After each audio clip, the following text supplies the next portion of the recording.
عمران خان صاحب نے 9 مئی کے حوالے سے کیا کہا، پہلے تو ذرا اس کے بارے میں جان لیتے ہیں۔ عمران خان صاحب نے کہا کہ 9 مئی جو ہے وہ کل بھی اور آج بھی ایک ہی موقف ہے کہ عمران خان اور تحریک انصاف کے خلاف ایک منظم عسکری سازش تھی، اور خود ہی 9 مئی فالس فلیگ آپریشن کی سازش رچا کے بے گناہ شہریوں کو ملٹری ٹرائل کے ذریعے جج، جوری اور جلاد بن کر سزا دینا انسانی حقوق کی صریحاً خلاف ورزی ہے۔ عمران خان صاحب نے یہ بھی کہا کہ عالمی تنظیموں کو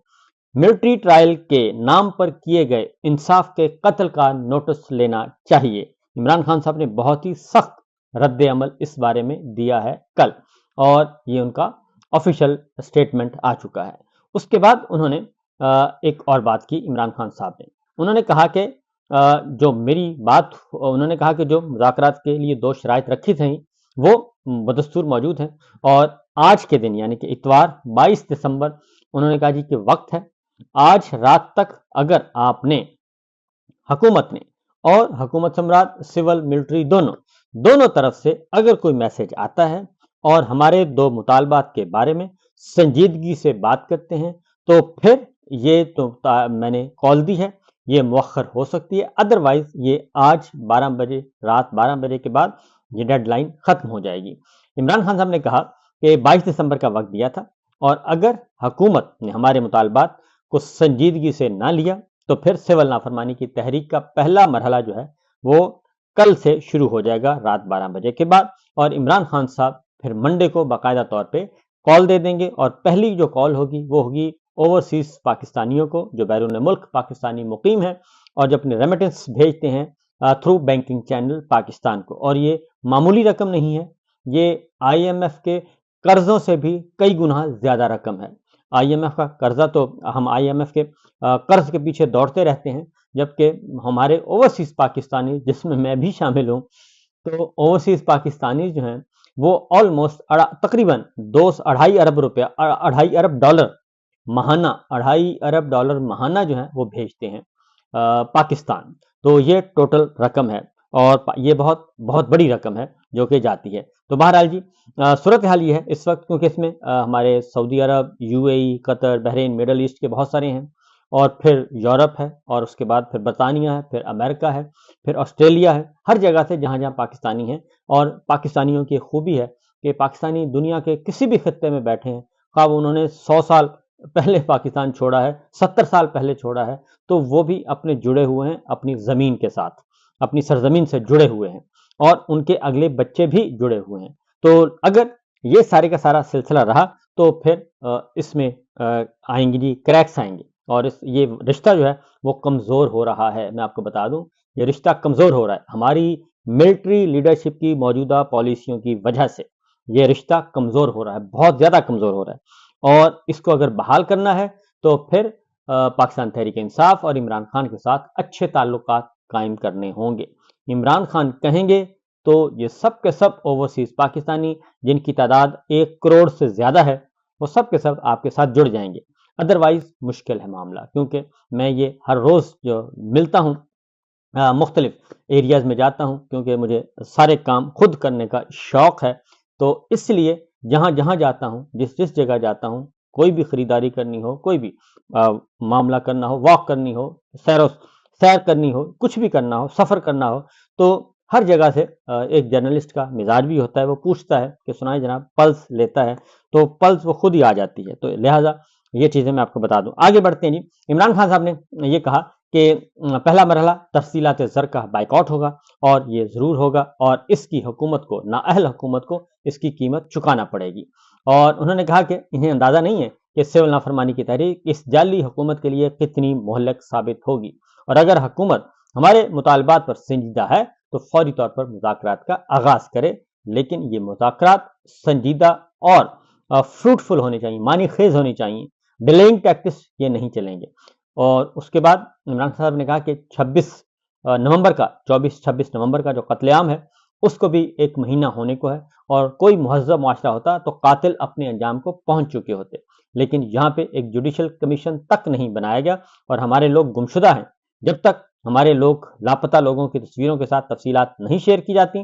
کہ وہ کہاں کہاں ہیں، تب تک حکومت کی کسی بات پر یقین نہیں کریں گے، کیونکہ ابھی بھی 100 سے زیادہ لوگ مسنگ پرسنز میں شامل ہیں، جو کہ 26 نومبر کے بعد ان کا گھر والوں سے کوئی رابطہ نہیں ہوا، اور نہ ہی سرکاری ریکارڈ کے مطابق وہ کہیں زخمی ہیں، یا اللہ تعالیٰ معاف کرے وہ کہیں گرفتار ہیں، تو کہیں کچھ بھی نہیں ایسا۔ اور مطیع اللہ جان کی جو رپورٹ ہے وہ رپورٹ بہت ہی ہوش ربا ہے، اور وہ بتا رہی ہے کہ بہت زیادہ لوگ جو ہے وہ زخمی گئے، اور اس کے بعد پھر ریکارڈ جو ہے وہ بند کر دیا گیا، غائب کر دیا گیا۔ عمران خان صاحب نے کہا کہ جنہوں نے سی سی ٹی وی فوٹیج چوری کی ہیں، 9 مئی کے ذمہ دار وہ ہیں جنہوں نے سی سی ٹی وی فوٹیج چوری کی ہیں، جنہوں نے لوگوں پر گولیاں چلائیں، وہی جج، وہی جوری اور وہی جلاد دینے سزائیں بھی سنا رہے ہیں جلاد بن کر۔ اور یہ جمہوریت نہیں، یہ جنگل ہے، جنگل کا قانون ہے۔ اور ہمارا دوسرا مطالبہ انہوں نے کہا کہ 9 مئی کی آزادانہ تحقیقات ہیں، جس کے لیے ہم بارہا سپریم کورٹ سے بھی مطالبہ کر چکے ہیں، اور 9 مئی کو بھی ہمارے 2 درجن سے زیادہ 24 ہمارے کارکنان 25 جو ہیں وہ اس دن ان کو بھی قتل کیا گیا، اور 15 کی تفصیلات ہم نے پبلک کی ہیں۔ مزید ہمارے سینکڑوں کارکنوں کو اس دن گولیاں ماری گئیں، اور کسی ایک فوجی یا پولیس والے کی جان نہیں گئی 9 مئی کے ساتھ، 9 مئی یا 10 مئی کو۔ تو دہشت گردی یہ کیسے ہو گئی؟ کیا نہتی عوام کا پرامن احتجاج دہشت گردی کے زمرے میں آتا ہے، یا ان پر سیدھی گولیاں چلانا اور برسانا؟ مجھے معلوم ہے کہ القادر ٹرسٹ کیس کا فیصلہ کیا آنا ہے، یہاں سارے فیصلے پہلے سے لکھ کر آتے ہیں۔ میرے خلاف اڈیالہ جیل میں 3 فیصلے سنائے گئے، تینوں فیصلے اعلیٰ عدالتوں میں ختم ہو گئے، کیونکہ سارے کیسز جھوٹے اور بے بنیاد تھے۔ حکومت کی غیر سنجیدگی سے میرا نہیں، ملک کا نقصان ہو رہا ہے۔ اور عمران خان صاحب نے کہا کہ لوگوں کے گھروں میں ماتم ہو رہا ہے، اور ہمارے لوگوں کو اگر کوئی مجبوری ہے تو بند کمرے میں مذاکرات کریں۔ 26 نومبر قتل عام کے قاتلوں اور سہولت کاروں کے ساتھ تصویریں مت بنوائیں، کیونکہ کچھ تنقید ہو رہی تھی علی امین گنڈا پور پہ، بیرسٹر گوہر پہ اور دیگر رہنماؤں پہ بہت زیادہ تنقید ہو رہی تھی، اور اس پہ عمران خان صاحب نے کہا ہے کہ جناب ہمارے گھروں میں ماتم ہے، ہمارے کارکنان شہید ہوئے ہیں، زخمی ہیں، لاپتہ ہیں، اس لیے یہ ہنسنے والی تصویریں جو ہیں اور جفیوں والی تصویریں یہ نہیں ہونی چاہیے پبلک میں۔ انہوں نے خبردار کیا ہے اچھے طریقے سے، اور ساتھ ہی انہوں نے کہا کہ ہمارے ساتھ جو لوگ گرفتار کیے گئے انہیں سخت سردی میں اٹک جیل میں تمبوؤں میں رکھا گیا ہے، یعنی کہ کمروں میں بھی نہیں رکھا گیا، انہیں تمبوؤں میں رکھا گیا، اور ان کو گرم کپڑے بھی نہیں دیے جا رہے، اور ان کو سہولتیں بھی نہیں دی جا رہی، جو کہ ان کا بنیادی حق ہے۔ اور اس لیے انہوں نے آئی ایل ایف کی بھی تعریف کی۔ عمران خان صاحب نے کہا کہ ہمیں امید تھی کہ قاضی فائز عیسیٰ کے جانے کے بعد ہمیں سپریم کورٹ سے انصاف ملے گا، لیکن یہ جو مافیاز ہیں انہوں نے ارکان پارلیمنٹ کو اغوا کیا، اور آئین میں غیر آئینی ترمیم کر کے عدلیہ پر بھی اب قبضہ کر لیا ہے، اور اس لیے اب عدلیہ سیاسی انتقامی کارروائیوں کے لیے استعمال کیا جا رہا ہے عدلیہ کو۔ اور پاکستان میں اس وقت قانون کی حکمرانی نہ ہونے کی وجہ سے دن بدن حالات بد سے بدتر ہوتے جا رہے ہیں، اور ملکی مفاد شخصی انا اور ایکسٹینشن کی بھینٹ چڑھ رہا ہے۔ ملک کی حالات کی بہتری کا صرف ایک ہی ذریعہ ہے کہ اقتدار عوام کی نمائندہ جماعت کو سونپا جائے، تاکہ سیاسی اور نتیجتاً معاشی استحکام کی راہ میں رکاوٹ جو ہے وہ دور ہو سکے۔ صورتحال اس وقت یہ ہے جناب، اگلی بات جو ہے مذاکرات جو ہے جو اس وقت سرکار مذاکرات کر رہی ہے، بلکہ مذاکرات ابھی شروع نہیں ہوئے، ابھی یہ سر جوڑ کر بیٹھے ہیں۔ مذاکرات تو محض ایک ڈرامہ ہے، میں آپ کو یہ بتا دوں، ان کا کوئی ارادہ نہیں ہے مذاکرات کرنے کا، یہ صرف ٹائم گین کر رہے ہیں۔ اس کی وجہ یہ ہے کہ پیغام آیا ہے واشنگٹن سے، military establishment to military establishment, اور وہ پیغام یہ ہے کہ 20 جنوری سے پہلے یہ جو بنیادی انسانی حقوق کی پامالیوں کا معاملہ ہے، اس کو ذرا آپ ہینڈل کریں، اور یہ سسٹم نہیں چلے گا، کیونکہ اب جو بائیڈن انتظامیہ والی موجیں ہیں وہ آپ کو میسر نہیں آ سکیں گی، اور ہماری ملٹری لیڈرشپ کو یہ میسج دے دیا گیا ہے۔ اسی لیے جناب یہ جو قیدی رہا کیے جا رہے ہیں، جن کو سزائیں سنا کر کہا جا رہا ہے کہ سزائیں سنا دی گئی ہیں، اور یہ دراصل 10 سال، کسی کو 9 سال، کسی کو 6 سال، کسی نے مور چوری کیا، کوئی صرف نعرے لگا رہا ہے، کوئی وہاں پہ گیا ہوا ہے،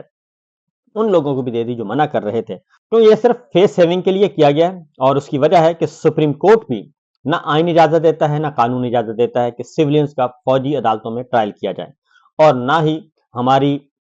عدلیہ کے فیصلے سارے کے سارے اس کے خلاف ہیں۔ یہ ایک عارضی بندوبست کیا گیا، کیونکہ ایک ضد اور اناٹ آ گئی تھی، انتقام اور بغض آ گیا تھا کہ جناب